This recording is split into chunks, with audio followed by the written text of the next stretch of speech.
কিসের এত চিন্তা করছেন? এত টেনশন কিসের?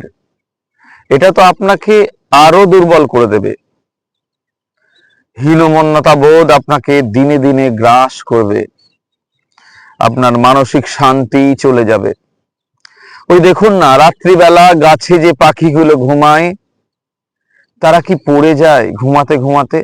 তাদেরকে সৃষ্টিকর্তা বা আল্লাহ তাআলা বা ভগবান কোনোদিন তো গাছের ডাল থেকে ফেলে দেন না। কত কত পাখি সারাদিন ঘোরাঘুরি করে, খাওয়া দাওয়া করে, কিচিরমিচির করে, নিজেদের মধ্যে গল্প করে, তারপর রাতের অন্ধকারে গাছের ডালে বসেও কিন্তু তারা, বাসা থাকলে তো ঘুমায়, তারপরেও গাছের ডালে বসেও কিন্তু তারা ঘুমিয়ে পড়ে। কই তারা তো পড়ে যায় না।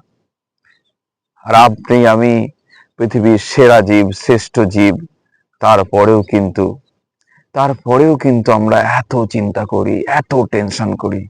করবেন না।